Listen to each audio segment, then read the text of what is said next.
thing, of course, about being an actress is that you play parts of people who maybe you would always wanted to be and could never be. When you were studying acting, though, you really thought of yourself as a stage actress, didn't you? Yes. Initially. How did you make that transition? How did you end up from that notion of going on the stage and being an actress, being a theater actress, into ending up in the motion pictures? Well, because finally it's a job. Finally you get an offer. I was a kid when I was 18 years old when I was offered this screen test by Howard Hawks. I was doing photographic modeling for a while, not very long, and Hawks saw my picture and offered me this test. It just seemed it's another opportunity, so why not do it? Try it. And then, of course, with my imagination and my great fantasy life, I thought, oh my gosh, my name's going to be in lights. I'm going to meet Betty Davis. You know, all that stuff. So, when he did the test, did he do it in New York or did he bring you out to California for it? California. And I was a nervous wreck, of course. But he, on seeing the test, decided that it was worth taking a small chance on me and putting me under personal contract. The thing is that Hawks, my good fortune was that Howard Hawks happened to be a director who had always wanted to create a star out of an unknown. Yes. And he'd had this little Svengali side to him. And who am I to say no to a thing like that? You talk about him as a Svengali, very appropriate way. He saw you, fell in love with you, if we can phrase it that way. He just loved what he saw, and he said, I see a movie star here. But he said, you have... if I can make her into a movie. Well, he saw the potential for a movie star. I have heard people, specifically actresses, talk about this kind of experience. Occasionally it happens. It's generally with anger and even bitterness. You talk about him with such affection. I mean, in your eyes, I see affection I was for very him. fond of him. I was terrified of him at the beginning when I was a kid. I was really frightened of him. He was furious that I went off with Bogart because then he sold my contract to Warner's. Said the hell with her. I mean, do you think part of it was an affection that he had, I mean, beyond a professional respect? Oh, sure. And that there was a real jealousy he had... Well, I think it was male ego, definitely, a lot of it. And suddenly she went off with this guy, with this actor of all people. And he always told me Bogart, and he said, Bogart will never marry you. He'll take you to forget it. He's going to stay where he is. And I said to Bogey, he said she'll never marry me. Tears. No, he, did he at least send you a wedding present? No. Oh, no.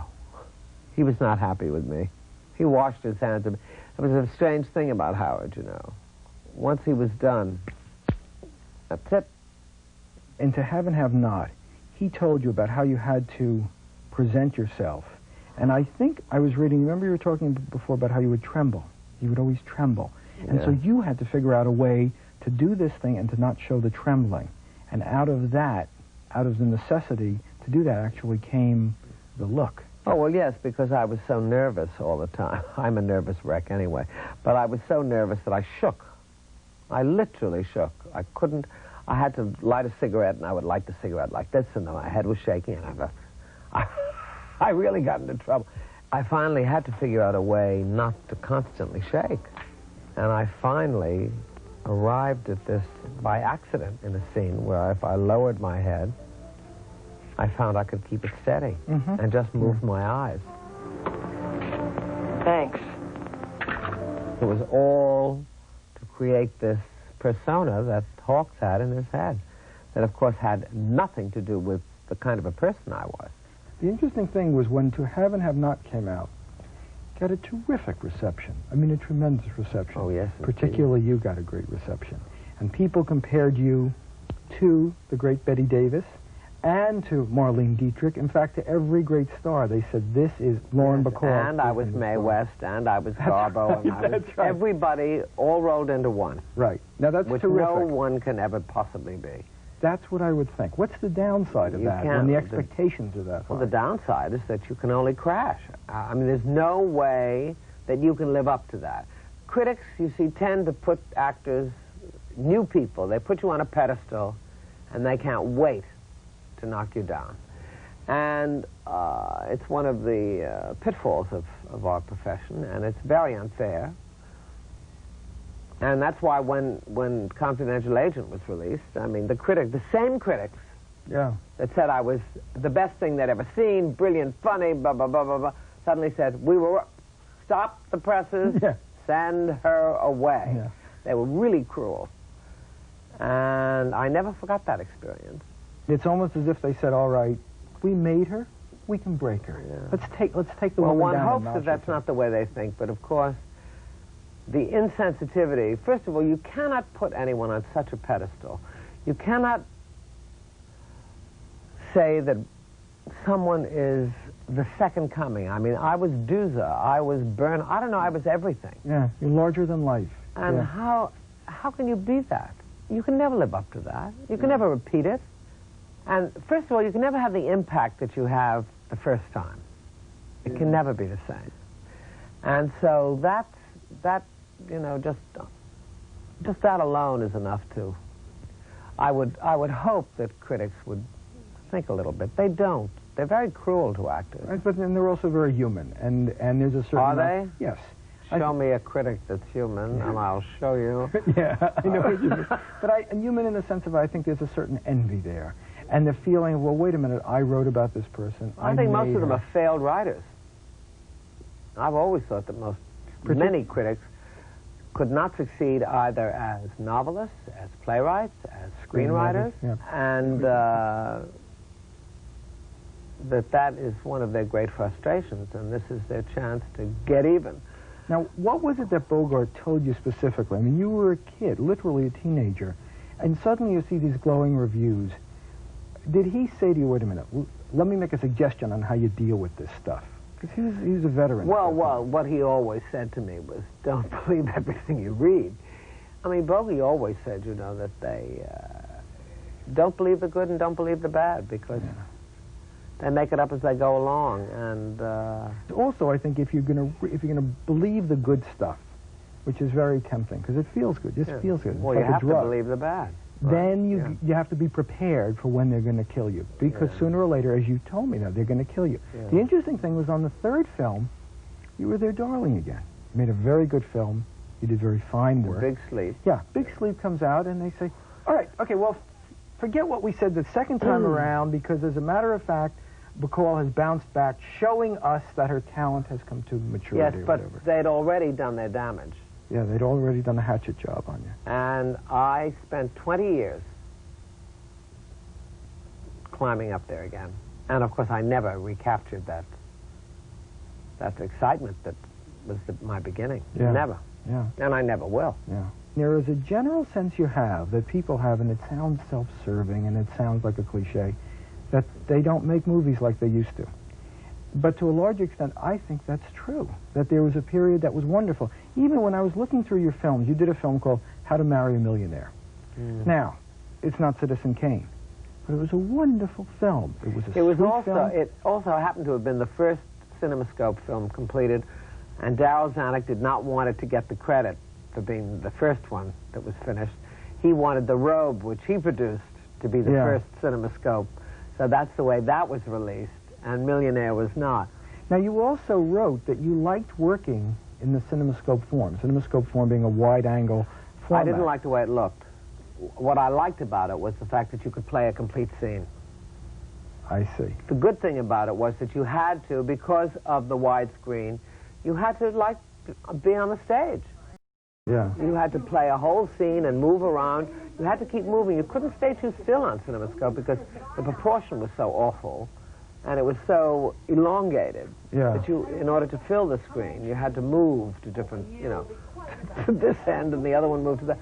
So it wasn't the look of it that I liked. The look was not pretty. It was not flattering. It wasn't becoming at all. But the process of being able to go through a scene from the beginning, the middle, to the end was terrific to me. Yeah. I did better that way. I felt better playing a scene that way. Well, it's closer also to a sort of proscenium art staging, isn't it? Yes. It's closer to real life, where you're not limited by the constraints Closer to of the the theater, screen. yeah, absolutely.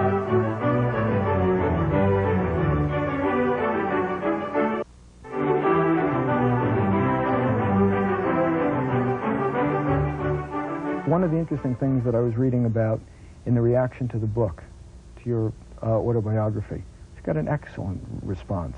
Yes. That more mail came to you that talked about your relationship with your mother than about your relationship with Bogart. Still, I get it now. And that was particularly gratifying because that was at the heart of what the book was about, and you wanted people to understand that, and that was who you were, and that it had been years after Bogart's death that people couldn't get past that relationship, as critical as it was to you. Yeah. And you were trying to say, yes, of course I adored him, and vice versa.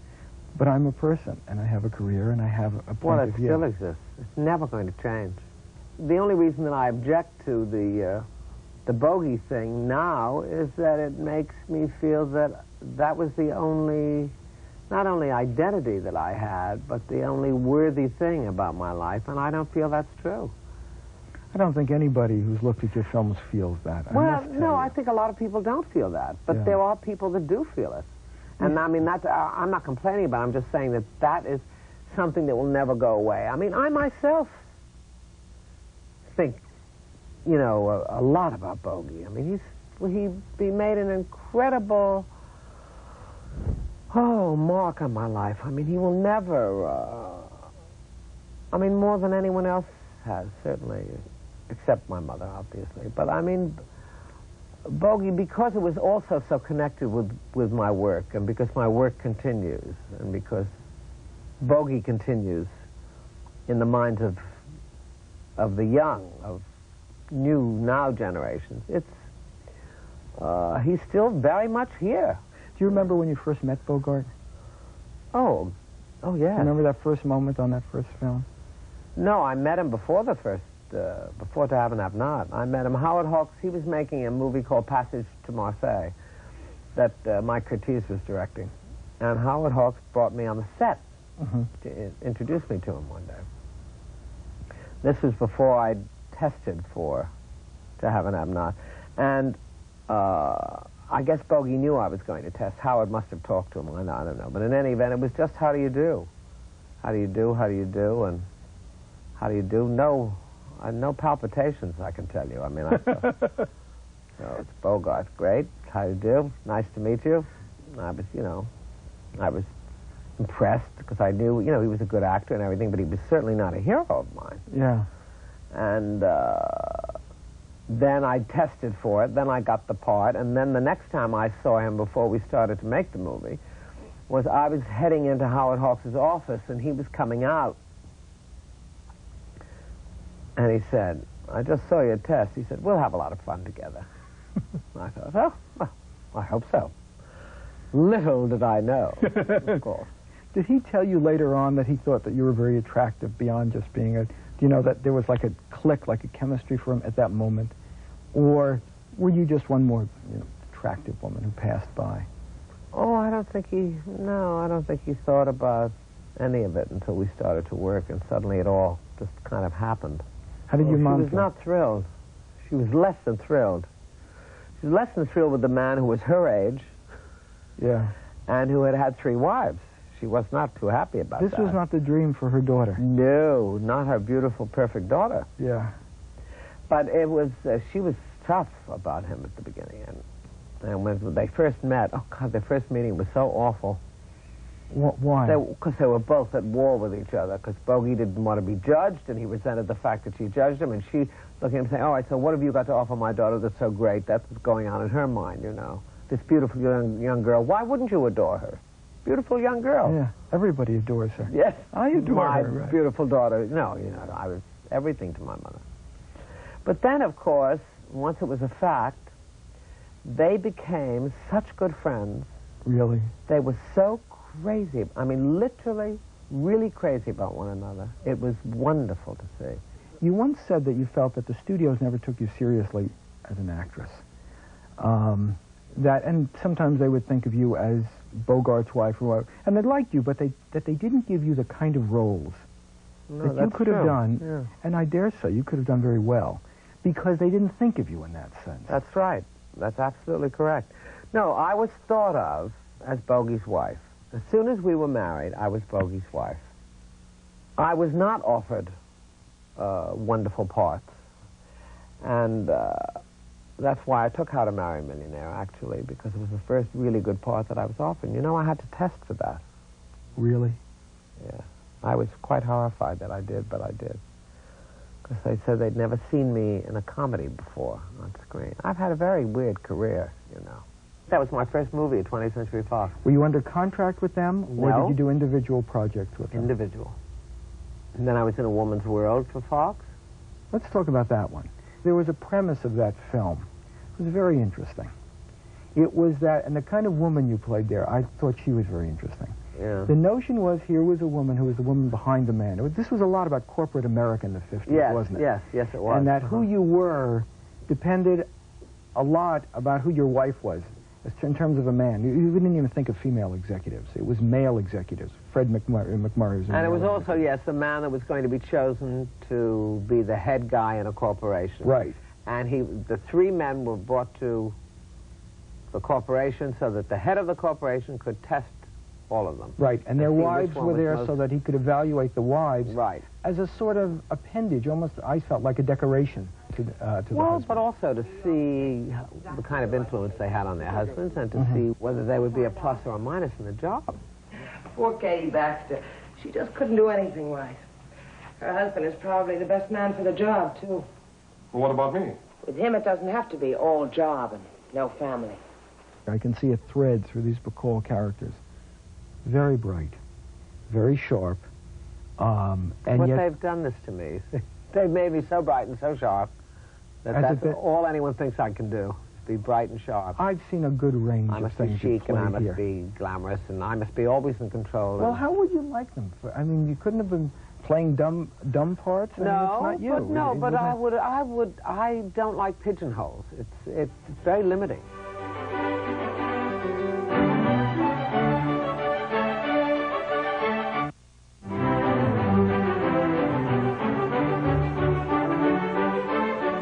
When you think back on the roles, did you ever turn down a role, maybe because they said you've got to come in and read for it or whatever, but did you ever turn something down and then been sorry later? Yes. One part in particular, Otto Preminger wanted me to be in The Man with the Golden Arm, and I turned it down because he wouldn't pay me, and that was stupid. I learned a very hard lesson because it was a good movie, it was a good part. Yeah. He would have been good to work with. And because you know, there are always producers that think they'll get you for less.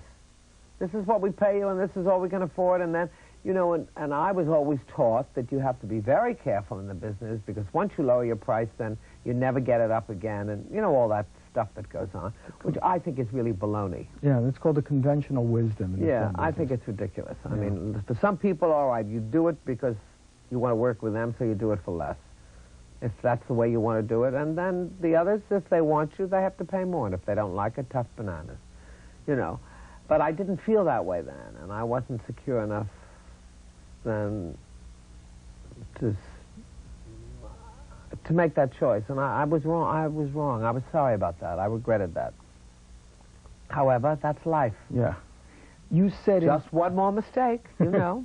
Let's say you were to do a film. Let's say at the point where you start to look back on your career 20, 25 years from now, okay? And the film is called Bacall on Bacall. Oh, my God. No, horrible thought. A horrible? Oh, no, I think it's a nice thought. And I don't have the money for it yet, so you're going to give me a while.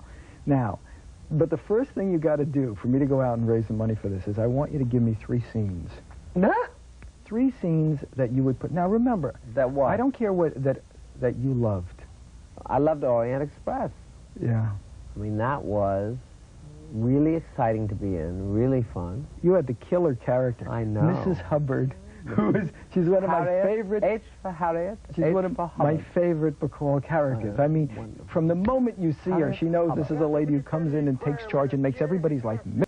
H for Harriet, H for Hubbard, but it's still not mine. Mine are sensible things, not expensive Paris frills. What good's a hanky like that to anybody? One sneeze and it has to go to the laundry. Knowing what you do now, if you could go back to Betty Bacall, a teenager in Brooklyn years ago, just starting out, exploring the world, a world of wonderment. I mean, whose biggest hero was Betty Davis on the screen, who could never have imagined that she would be in Hollywood and on the screen and married to Bogart. But if you could sit down and have a conversation with that 15-year-old, what is it you would like to tell her? What wisdom would you maybe like to share with her? My only advice would always be, if you think that there's something else you can do, would be just as happy doing, do it. Because it's not an easy life you're choosing for yourself. I told that to my own son, Sam, you know. I mean, Sam is an actor. He's the only one of my children that's an actor, and he's a hell of a good actor. Now, Sam works in the motion picture industry of the 90s, as do you. You go, you do a book, you do a play, you do a movie. Damn right. How is it making difference now in the 90s than it was in the 40s? Well, number one, at the moment, it's much tougher for women. Tougher now? Tougher now. Huh. There are not good parts being written. There are not a lot of parts being written. I mean, look at the books. Look at the plays. Yeah. You know, movies, when I went into movies, were very much a woman's business. Women were the women stars. Just think of the women stars. And we're talking pre-feminist movement. Oh, we're talking absolutely. about a time when there wasn't even a word. There was Betty Davis, there was Katharine Hepburn, there was Garbo, there was Dietrich, there was Norma Shearer. I mean, Betty Grable, Alice Faye. Endless, endless, endless movie stars, women. I think movie stars were made by the studio system because you were seen often enough, and if directors or producers came along with terrific parts, you were given those parts. And I think the studio system is missed to a degree because of that. If I give you a phrase, a good director for Lauren Bacall, what does someone have to do to qualify, given your standards and given your experience, to be a really good director?